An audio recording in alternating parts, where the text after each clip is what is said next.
Good evening, and welcome to episode 23 of Nightmare Theater, an open book club for nightmares. Tonight we'll be discussing dream and nightmare continuity, which is a concept that we've encountered a couple of times while perusing some of these nightmares from Reddit, but we haven't really talked about it in depth, and there isn't really a lot of depth to it, to be honest. It'll be a bit of a shorter presentation, I imagine, but it's still an interesting topic, and I hope you enjoy. Now, I don't have really a weekly nightmare this week. I know that I did have nightmares for sure over the course of the week, but I don't really remember them. I did right after I woke up, but they weren't interesting, so I didn't bother to write them down, and basically by the end of the day I forget them if I don't write them down. So don't have any more nightmares to share. It was daylight savings here in North America, so I'm a little bit sleepier than I might usually be. Hopefully my candle doesn't go out when the fan comes on. You can see it's really struggling. It's gone out, I think, like 2 weeks in a row. Anyway. Oh, I smell the smoke. It's really struggling. Anyway, here we go. Let's do this presentation.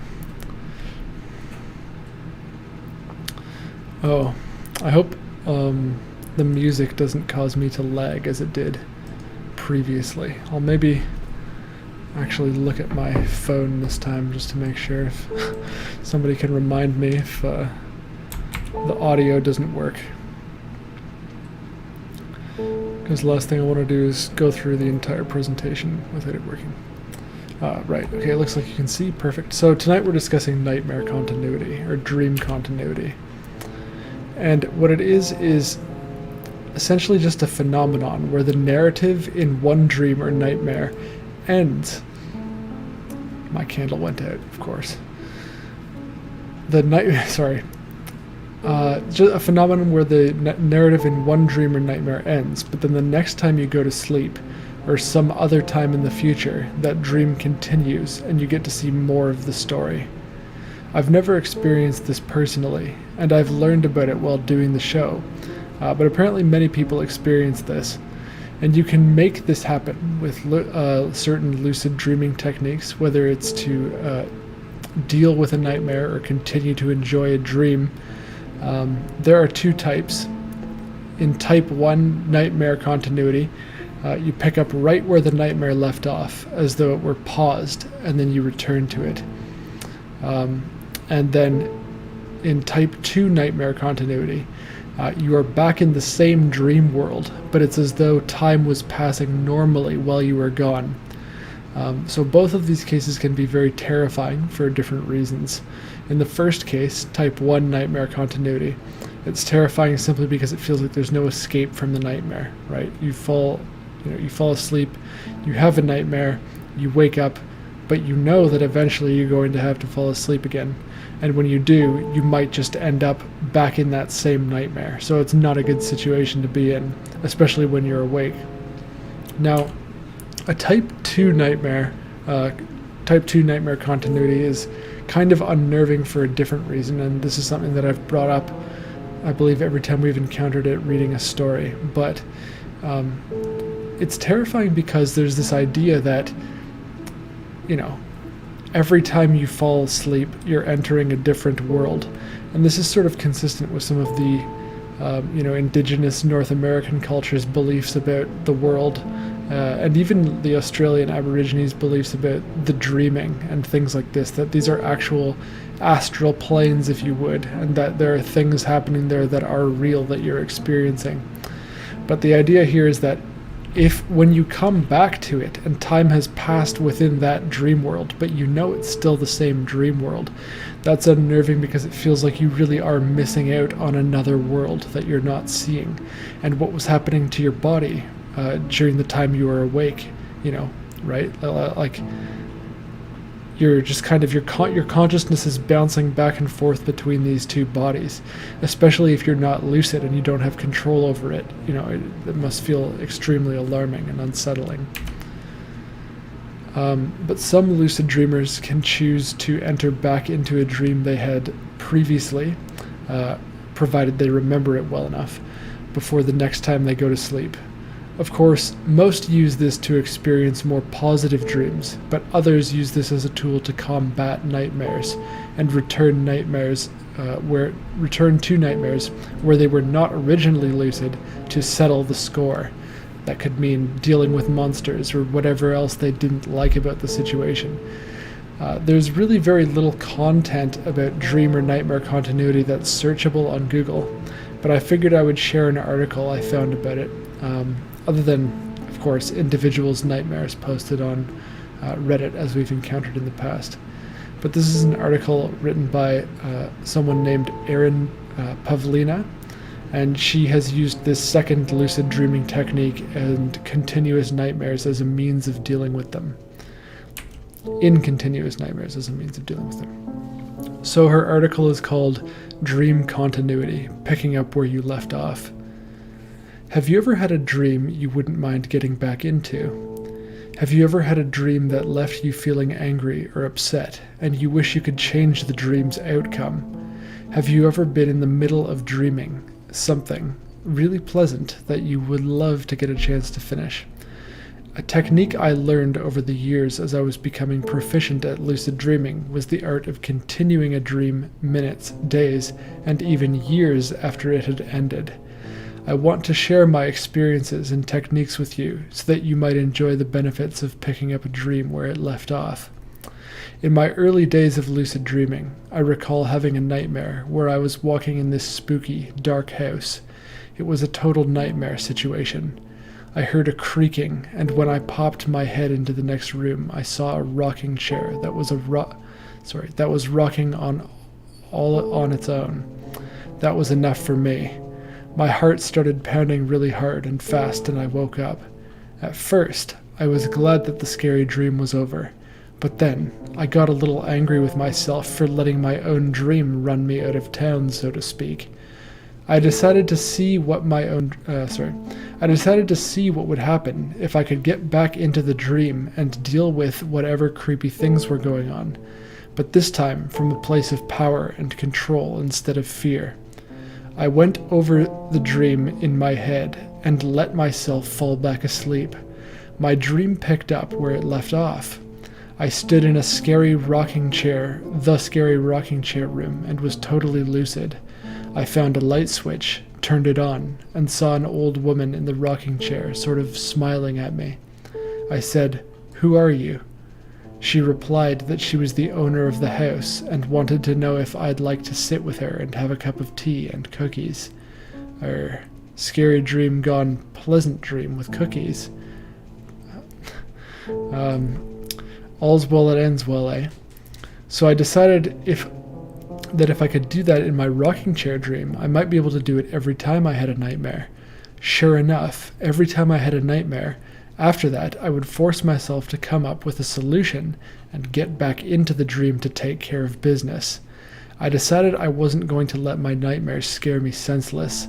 I got myself to the point where I would look forward to having nightmares, because then I could practice the skill of lucidly getting control of them.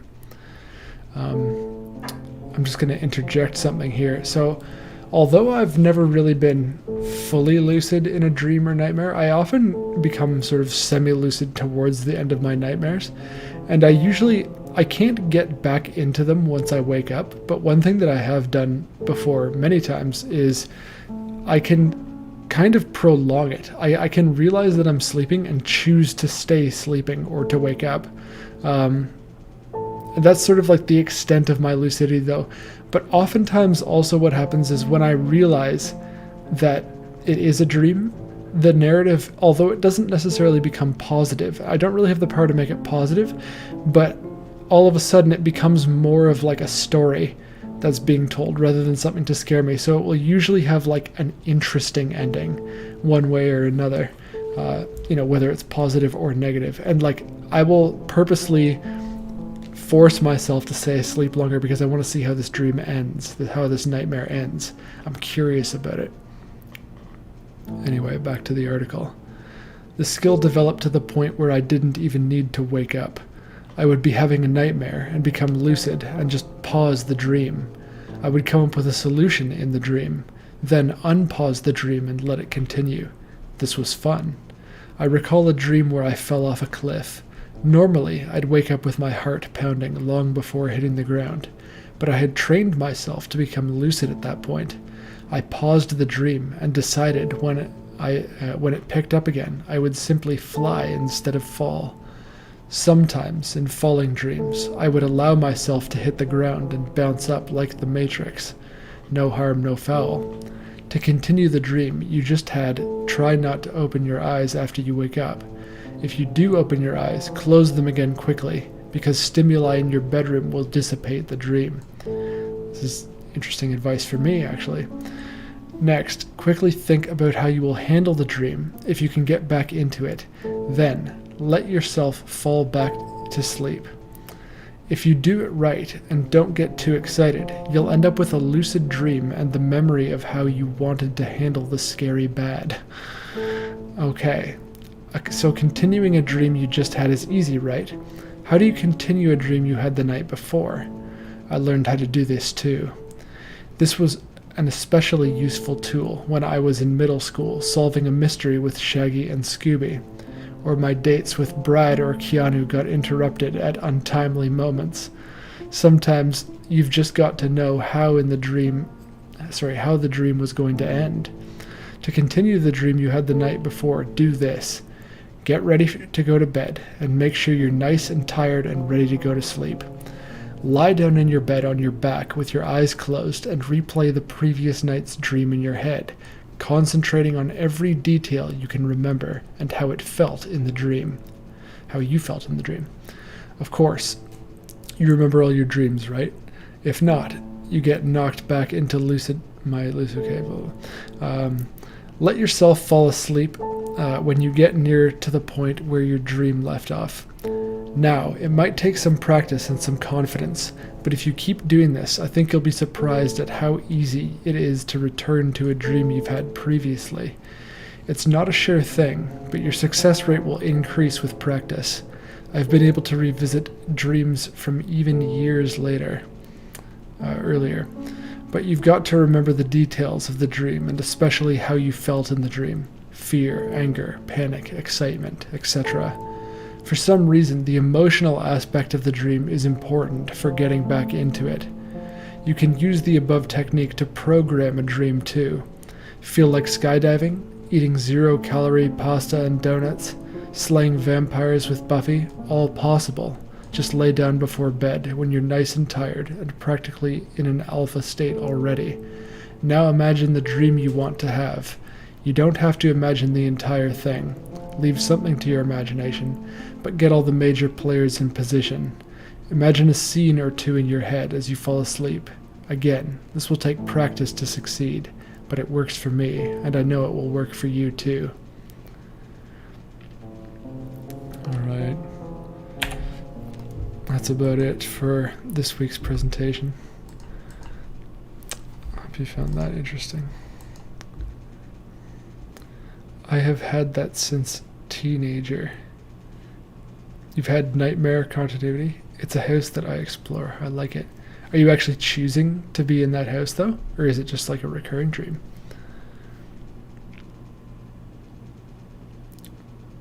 That's interesting. Let's read some nightmares from Reddit.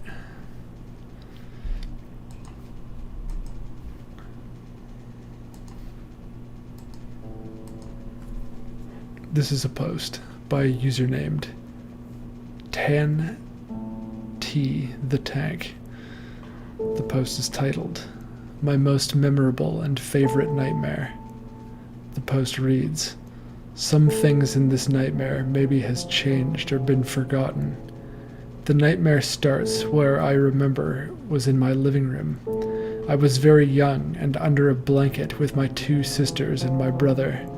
The blanket wouldn't have been this big with all of us, or we were smaller. Anyways, while we were hiding there were these weird shades stretching up and down outside of the blanket, with 3 holes in their head, 2 for the eyes and 1 for the mouth. Eventually, a loud bell rang, similar to the Slender Man movie. The weird figures vanished when it happened, so we all just ran to my big sister's room through the dark. Something I feel I should mention is that you had to walk past the stairs to reach every other room, so we ran past quietly. As we ran past, I saw something in the corner of my eye, then something grabbed my neck and started to choke me.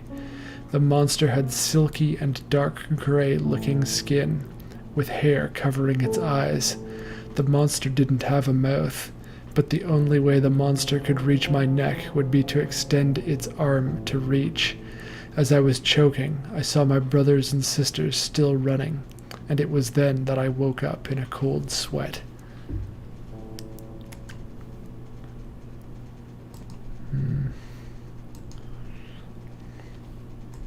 Well, my first thought is a dark figure's nightmare. The shades sound that way. Dark figures, doubt or uncertainty about your future or experiencing a significant change in your life. I'm not sure what that would be though, because it sounds like you're describing childhood. Let me look at that again. You were very young. Yeah, the nightmare could be about some change that you experienced in childhood, that your brain wants to revisit it for some reason. Thought I just heard a strange noise. Anyway, yeah, so your brain wants to revisit your childhood for whatever reason, and there's some change that happened in childhood. Maybe it's just growing up in general. The fact that the monster doesn't have a mouth when it's choking you, not really sure what that could mean. What the bell could mean. And I mean, it sounded like the bell was sort of the catalyst for the transition between the scenes of the dream, but I don't really know what it would mean beyond that. It could possibly represent the change. Maybe the lack of mouth of the monster indicates that the change was kind of silent. You didn't really see it coming. Anyway, that's about the best I can do. Definitely would consider that to be a dark figure nightmare. I like it. A dream, not a nightmare. It's recurring, but I always have a different room. Some doors open on rooms and some on landscapes and places. Sometimes a bathroom that opens on a large third world country full of poor people. Yes, I understand, but it was so close to being the same thing. Sounds more nightmarish than others. Interesting. Do you feel like you have a goal when you're exploring the house? Dreams about a house or about yourself. Sometimes it's a nightmare and sometimes it's a good dream. That's pretty interesting. It's like this house that's just infinitely large that you're constantly exploring. Haven't knowingly had any dream continuity. Neither have I. Okay, you'll keep an eye out for what's behind me, thank you. Let's read another nightmare.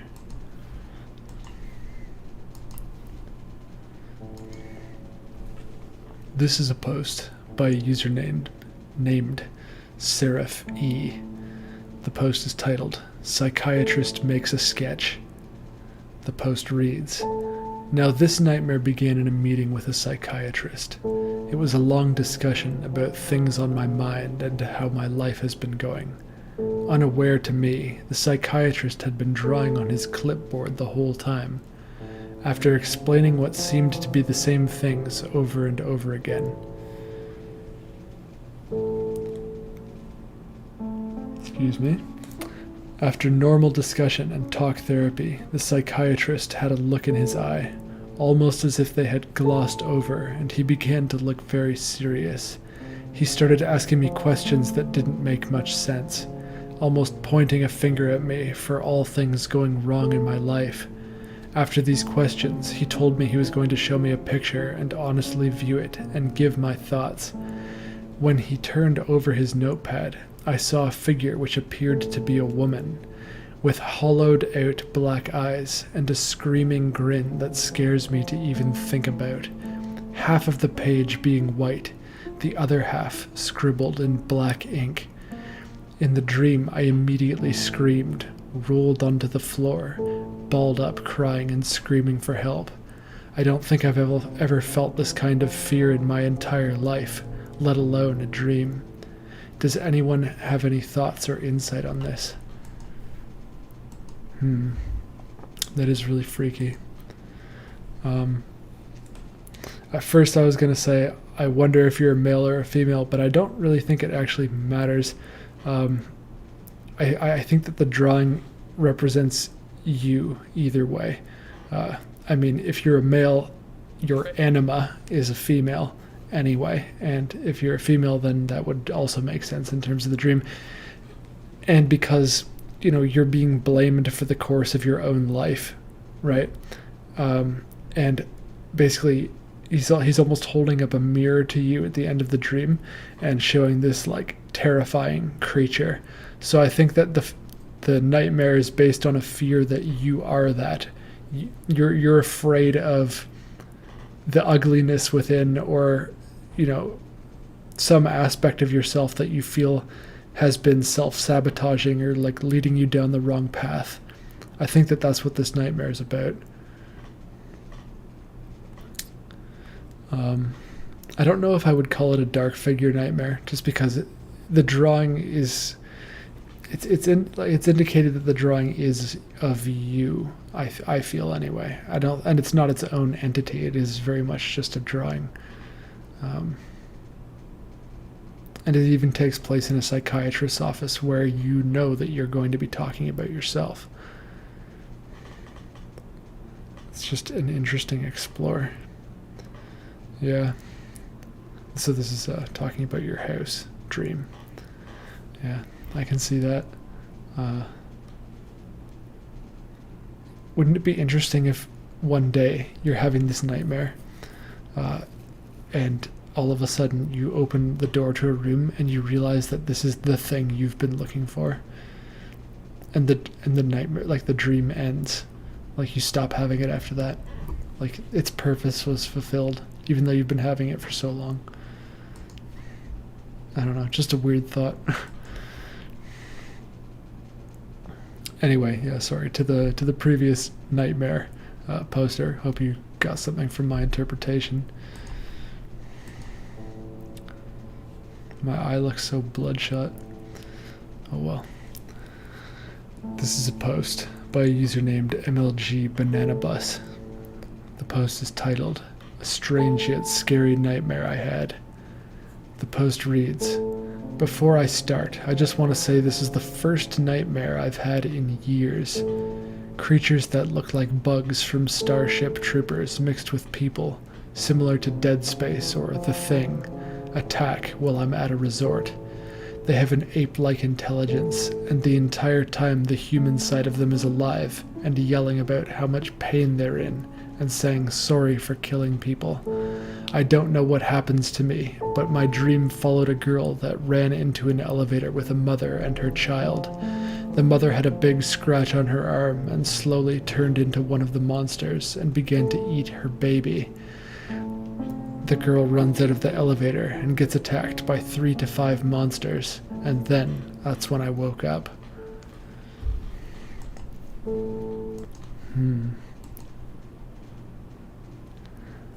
Okay, so this is a good one. I feel like there's a few interpretations for this one. Let me try to get them out before I forget them. So, I mean, the first thought that I had is that it's about corona, just because it almost seems to be some sort of disease that's causing people to behave or become something that they don't want to be. I guess sick in the case of corona. Like maybe that's not the best interpretation.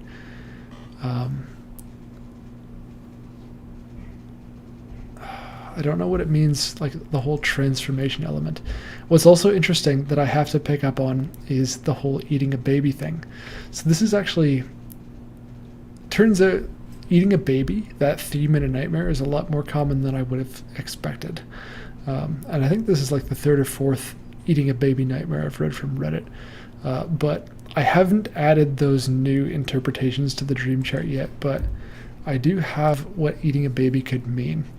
So it indicates that you feel that a lot of hard work has gone to waste, or someone else is taking credit for it, if the case is that it's your work. It could also indicate a waste of labor or effort in general that you're helpless to prevent. And that would be if you felt emotionally disconnected from the scene unfolding. If you felt emotionally connected to the scene unfolding, then it could mean, just in general, it could represent the destruction of innocence, or feeling that you're unable to protect something or someone. It's difficult to tell what you were feeling, actually, whether or not you don't really mention, you don't really comment on the extent to how terrified you may have felt as the mother was eating the baby, or whether or not it disturbed you particularly. But I mean, it could just be, I feel like more of the time here I get more of the destruction of innocence vibe from this nightmare in particular, just because of how also the humans are, being possessed in a way. They're not able to control themselves, and they're just going about and doing things that they wish they weren't doing. And just all of these innocent people are dying. I think that it's probably the overall vibe I get from the nightmare is sort of lamenting the destruction of innocence. And I don't know what situation in your life might make you feel that way. It could be Corona, but I don't know if you're that, like into that narrative. Maybe you don't feel that strongly about it. But either way, maybe look into what innocent thing you feel like you're unable to protect. That's how I would interpret this nightmare. I think that door would have the Grim Reaper behind it. Okay. You think that's how your lifelong continuous dream/nightmare would end? I think that it would be more interesting than the Grim Reaper, to be honest.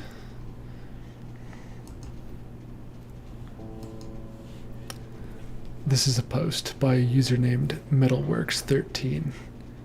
The post is titled, "I was in some sort of personal 1984, or I have no mouth, and I must scream hell."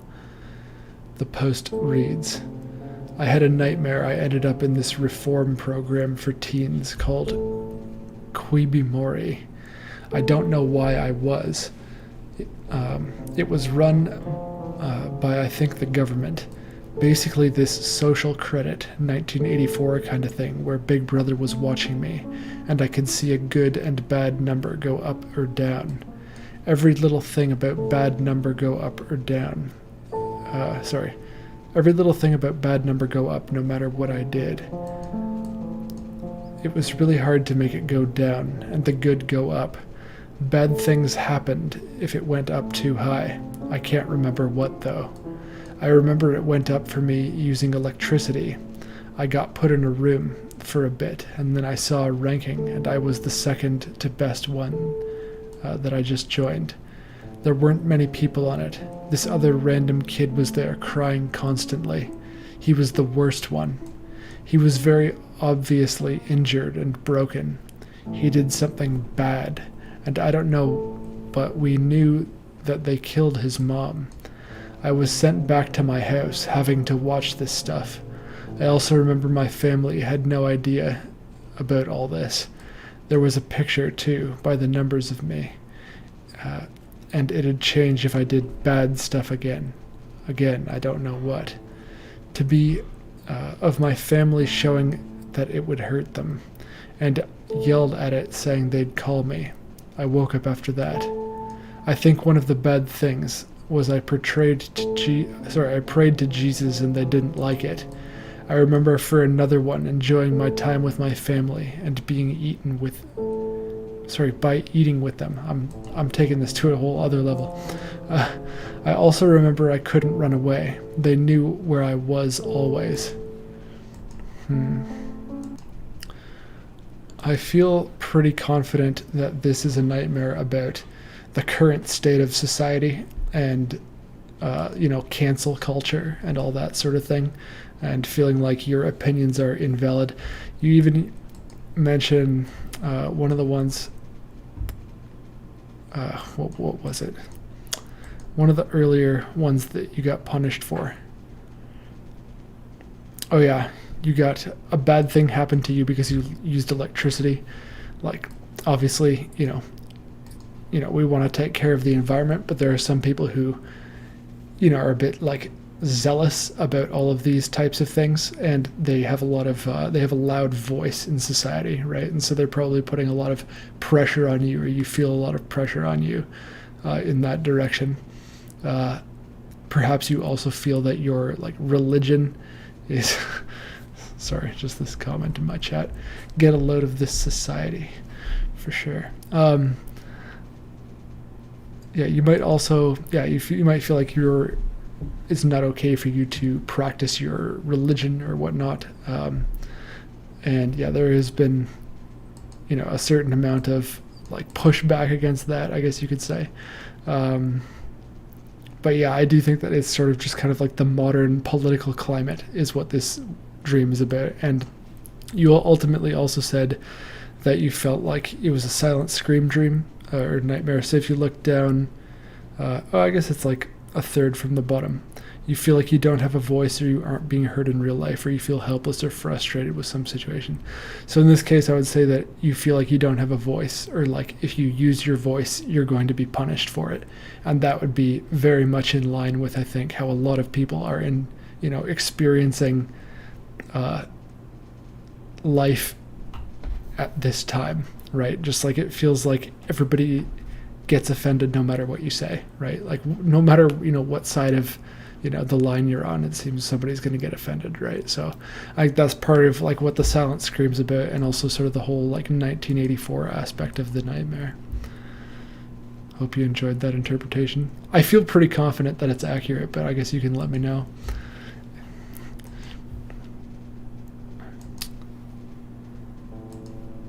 This is a post by a user named ZNI Seni. The post is titled Recurring Nightmare. The post reads, "This has been a recurring theme of nightmares while my brain is processing painful emotions. All of the dreams have either taken place in a past home, a library-esque setting similar to M.C. Escher's Relativity, the woods. A few I can't remember off the top of my head. The recurring characters are old friends as well as themes surrounding lessons either that have since been learned or that are in the process of learning. Each dream essentially is either reliving a past experience with the character, turning into an Eldritch abomination, or the characters expressing their disinterest with things while the scenery turns worse and worse. These dreams have been happening since last year. I'm wondering if they're happening more now with melatonin. I'm fairly certain I know what these dreams mean as well. It's a bit difficult to cope. Hopefully these dreams won't haunt me for long." Well, I mean, that second last sentence there, you're fairly certain that you know what they mean, but it's still a bit difficult to cope. So, I mean, I take it that I'm now doing an interpretation into your already full understanding of your own nightmare, but, we'll take a crack at it anyway, even though that's a little bit more pressure for me. I mean, the fact that they started a year ago makes me think it's got to be, on some level, it's got to be about Corona. Now, I don't get the distinct sense that this is a Corona nightmare per se, but it could be that quarantine has forced you to reflect on the past. That's sort of the main vibe I get from this, just because there's recurring characters that are old friends, as well as themes and lessons that are happening that you're learning or that you've learned recently, that sort of thing, right? And each dream like reliving a past experience with the character turning into an Eldritch abomination. That's kind of cool, but or the characters expressing their disinterest in things while the scenery turns worse and worse. So that makes me think like just kind of getting back in touch with what's really important, like people talking about and arguing about trivial things as everything else in the world just disintegrates, that type of thing. And reflecting on past experiences that maybe you're interpreting them with a fresh perspective, that maybe they were like a waste of time. And that's, I guess the Eldritch Abomination is kind of an extreme way to imagine a waste of time. But I mean, it could also just be like a path that you took and the alternative paths, and thinking about what could have happened if you had taken those. And maybe what's happened as you've taken this one. And maybe you feel that even some of those alternative paths were the worst paths, right? But that's my interpretation of your nightmare. I guess you'll know whether or not that's on point.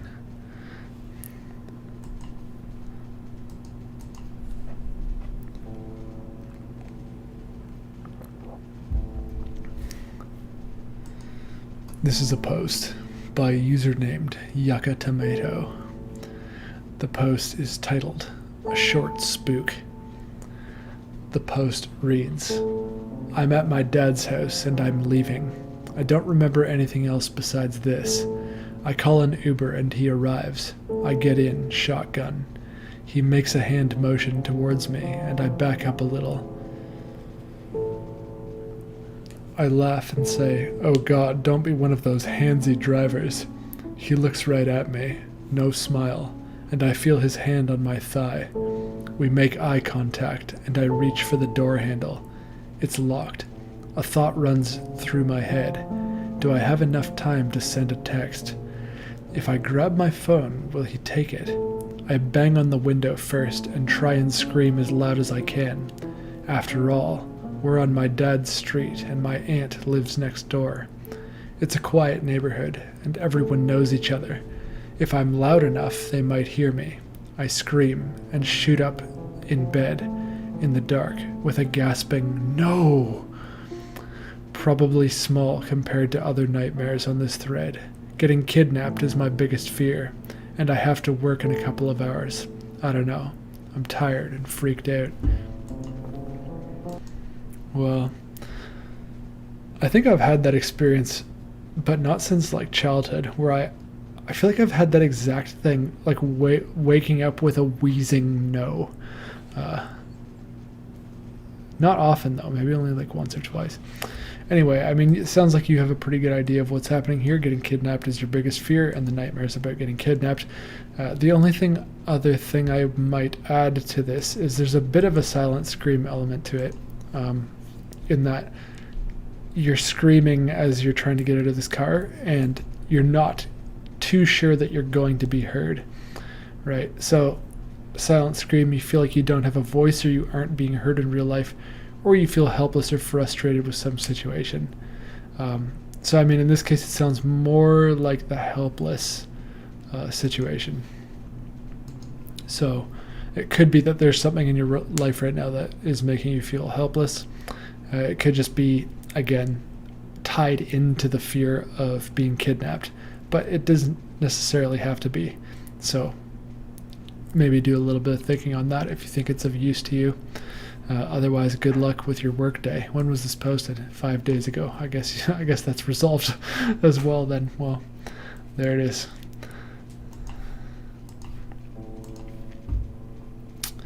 Okay, a bit of a longer one.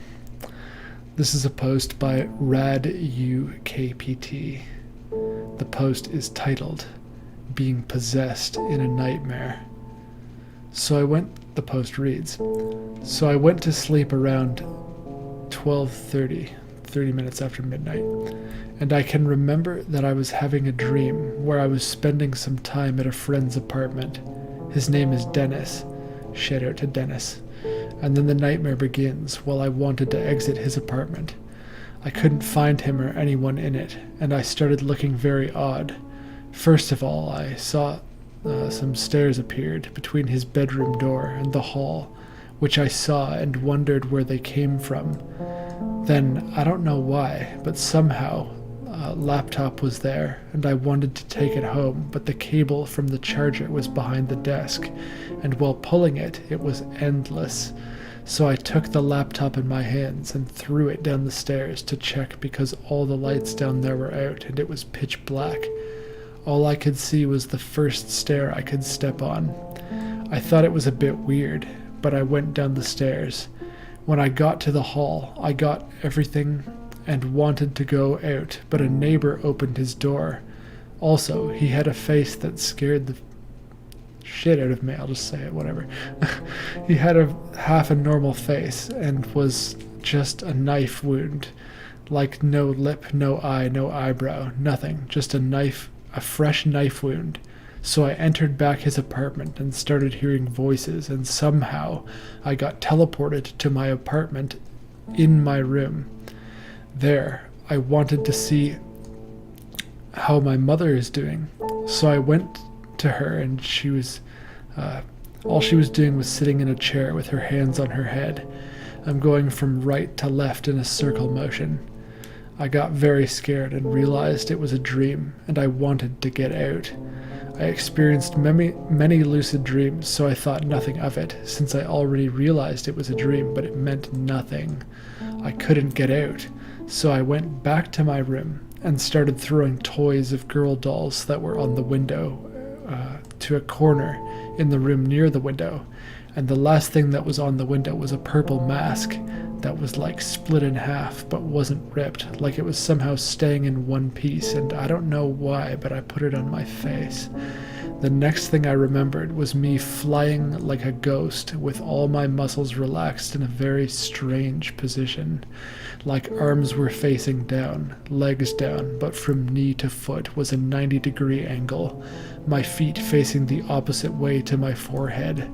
It was very relaxing, but I got scared again when I saw I was going to the window even though I was flying. Because I thought, what if I'm sleepwalking and jumping on the window? I focused really hard and woke up in bed. I heard my mother and grandmother speaking, so I went to speak to them. I stayed near my grandmother since she was speaking on the phone and didn't want to interrupt, so I went to my mother in the kitchen. When I started telling her of what I dreamt of, she started laughing and put her hands back on her head and going from right to left in circle motions again. I thought I was going insane, and then I heard a ghost in my head, like apart from my mother's laugh in my head saying, "Hey boy," and then I woke up at 2:30 in a full sweat. I'm wearing a pair of shorts and a light blanket on me. Now I'm staying up with my light on. I don't know if I should go back to sleep since it's 3:29 and I need to wake up at 7. By the way, haven't had a nightmare like this since I was about 8. That was a really scary false awakening. I kind of saw where that was going, but I still appreciated it. Your mother just kind of gradually like starts to let you know that you're still in the nightmare. So thematically, there's like almost too much to digest here. Some of the things that kind of I want to touch on though are the having your body controlled and also the dolls. So presence of dolls in a dream represents your childhood. And they're not evil dolls, so I don't think I'll need to go back into that, but also the presence of dolls in a dream can indicate a feeling of loneliness or a feeling of isolation. So for whatever reason you're feeling isolated or lonely within the context of the dream and possibly in real life. Now the other thing, which is sort of more of a main theme of the dream, I suppose, is your body being controlled. So if your body's being controlled, again, this is one of the more recent ones that I looked at, so I don't have it on the dream chart yet, but these dreams indicate that you feel you're being manipulated by someone, or that you're not living the life that you want to live. You're behaving in a way that's uncharacteristic of you and possibly the real world. And I'd say also that these things are consistent with the fact that you put on a mask and you're not sure why. The mask could represent you feel like you're living a life that's inauthentic to what you really want to be doing, or that you feel that you're, putting on a front of some sort. But there are a few other interpretations to it. A dream where you're being sort of bodily controlled. You're not not in control of your own body. And these include, it could be that your subconscious wants to show you something that you would never put yourself in a position to see in the real world. So you're being guided to some realization. And if this is the case, then you should be paying close attention to what happens and what your body is leading you to in the dream. But of course, you woke yourself up. So if this second interpretation is to be believed, and you justify it by saying, I was afraid that I was going to fly out the window and that I might be sleepwalking in real life. I don't know whether or not you are a sleepwalker, and you know that, but it could be that you're not ready to see whatever it is that is true about you or authentic about you that you're suppressing. That's one interpretation for the sort of out of body or bodily being controlled part of the nightmare. I guess that ties into the first interpretation as well, of you just, maybe there's some part of you that thinks that you're living inauthentically, or you're not living the life you want to live. And I wonder if it could even also be like the manipulative aspect seems less prevalent or like less likely, but I don't know, the whole thing about your mother doing that weird stuff where she's rotating in a clockwise motion and kind of laughing at you when you're like expressing concerns, like maybe you feel like your life revolves around her too much, something like that. I don't know, like obviously I'm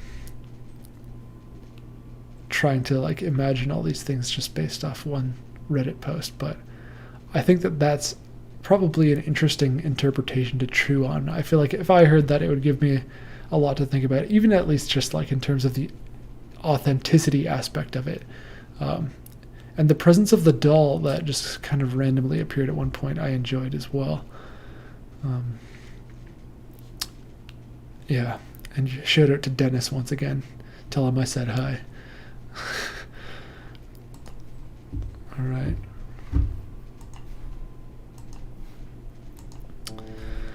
This is a post by a user named Mimsy the Clown. The post is titled, Constantly Dreaming About Losing Teeth, but this was the worst one. The post reads, So it only happened to 2 teeth, one of my canines, and the tooth between one of the 2 front teeth. And the canine, okay. I thought you had an extra tooth, but you're all good. They started off by rotting. My tooth next to the one in front, the front 2 middle teeth, was replaced easily, but my canine was growing a new tooth. It was strange, since I already have all my adult teeth. I looked in the mirror and started poking the little tooth that was growing. Then the tooth suddenly popped from the gum, and cracks grew in it, and blood gushed from my mouth. It was larger than my other canines, and in the dream, me and my parents treated it like it was normal. It stuck out of my face, and the cracks kept pouring blood. It's a good gnarly tooth dream. So this is actually a pretty common type of nightmare, losing teeth. You can see it there, 5th from the top on the dream chart. Can be related to self-image issues, or you feel like you're unable to express yourself. Or it could indicate that you're, in general, in an anxious or depressive state, which is a bit of a cop-out because all nightmares indicate that you're in a bit of an anxious or depressive state. So I would say, if you're interested in an interpretation, I would consider the possibility that you feel unable to express yourself, or that you have self-image issues. That's really it, especially if you're having these, constantly, and maybe, identify which of those issues you think it could be, and then work through those, and the nightmares are more likely to stop.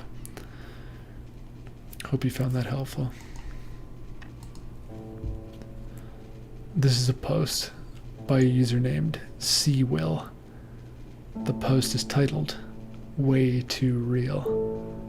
The post reads, My wife and I on our first anniversary in a hotel. As we are sleeping, I hear the distinct sound of someone unlocking our hotel room door. I cannot open my eyes.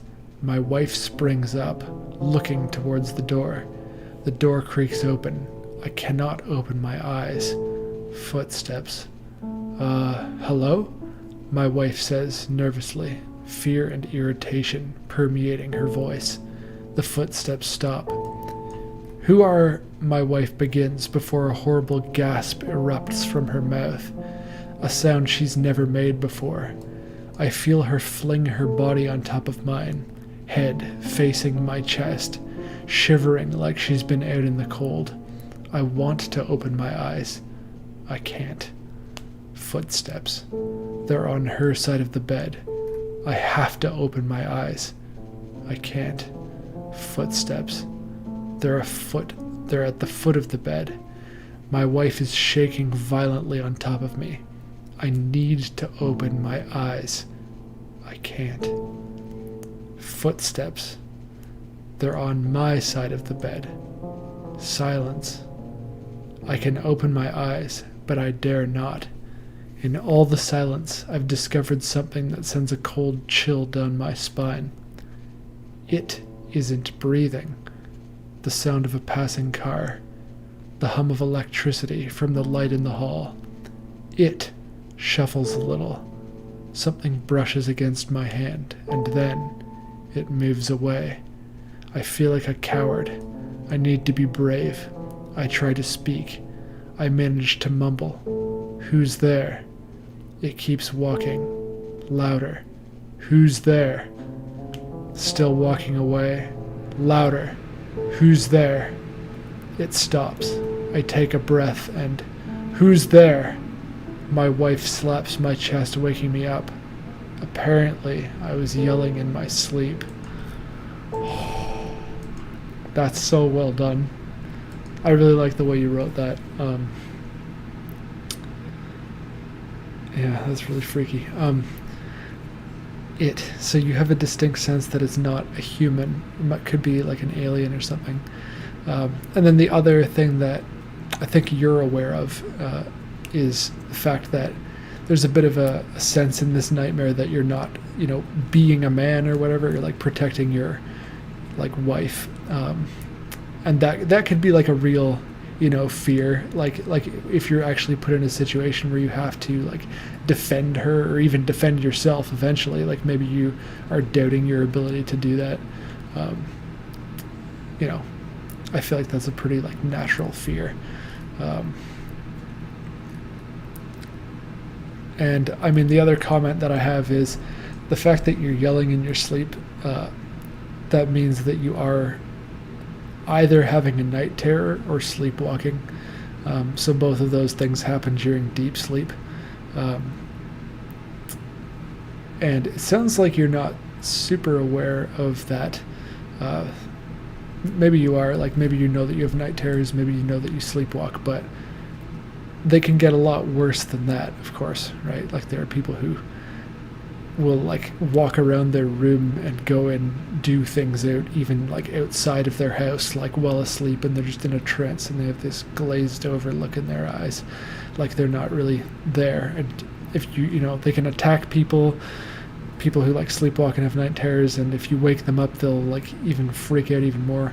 But you remember it, which is not necessarily character. Well, obviously some people who have sleepwalking and night terrors remember those. But I'd be curious to know if you have that type of thing a lot. And that's really creepy. Were you actually on the honeymoon, like when this happened, or is it like anniversary when this happened, or was it like a dream of the past? That's also something I'm curious about.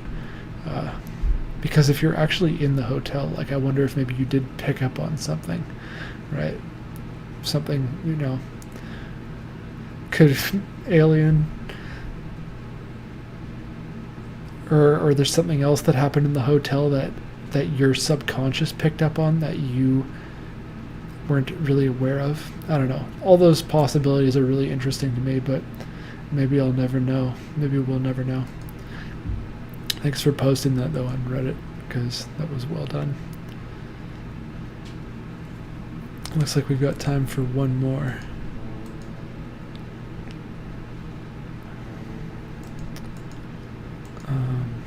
Let's go with this one. This is a post by a user named Born3Ed. The post is titled, Nightmare About Traveling. The post reads, I literally just woke up and found this sub. Lately, I've been thinking about traveling outside the US because I've never left, and I had a dream about me and 3 friends going to the Philippines. After we landed, one of my friends was abducted, and we had no idea where he went. We started searching everywhere and ended up splitting up, and not long after, someone grabbed my arm and tried to use chloroform to make me pass out, but I got away, and he chased me to the police station, and the cop ended up being part of it, so I started running again. Ran inside a random house to hide, and a kid ended up helping me hide, and his family all helped out. The next day, they all helped me try to find my friends, which were about a group of 6. I felt a lot safer. We were going through a shopping area that was very crowded, and I saw everyone I was with get knocked out with a blunt object, and I turned to run, and the cop that chased me the day was there and stabbed me, and I woke up. Man, thinking about traveling too much. Yeah. I mean, some of those are like natural fears, right? Like often, you know, if you're a foreigner in a new country, people will try to take advantage of you. And I know some countries also, they will kidnap foreigners because they think that they can get a good ransom money, that type of thing. It sounds like you're pretty aware of like what these fears are like in the waking world as well. The only other thing that I'll say, and it just doesn't really have anything to do with like the interpretation of the nightmare, but I personally like the smell of chloroform, so we use it like in our lab for, you know, RNA extraction, isolation, all that good stuff, and it smells kind of sweet, but in a chemically sort of way. I also like the smell of just like gasoline, like at the gas station, like when it's not when it's burned, but like when it's just raw. Yeah, rare snacks. But yeah, chloroform, like I don't think it can, well, I don't really know because I've never taken like a good serious whiff of it, but like obviously it's supposed to be able to knock you out, but I haven't been knocked out by it, obviously, even though I've taken several, not intentionally, I mean, like I've caught several whiffs of it. But yeah, kind of like the smell, not gonna lie. It's hard to describe. Smell is an interesting sense like that. You can't really, it's hard to describe a smell to someone other than just relating it to other smells. But yeah, it's kind of like a sweet chemical that's maybe even a little bit sour, but like sour like a candy. like a good sour. I don't know. Anyway, that's gonna do it for Nightmare Theater this week. Thank you all for stopping by. Feel free to hit the like button, hit the subscribe button if you're not already subscribed, all that good stuff. Next week, don't know what I'm doing again. I did reach out to yet another 4 people this week to try to get more interviews. So again, I'm looking to interview someone with night terrors, sleepwalking, sleep paralysis, especially if you've got like really bad hallucinations, and narcolepsy was actually one. I almost got an interview with a narcoleptic this week, but it didn't quite pan out. Yeah, but I think that would be an interesting type of parasomnias to talk to. Yeah, so don't know what I'm talking about next week, but hope you enjoyed this week. And until next time, embrace the beautiful dark.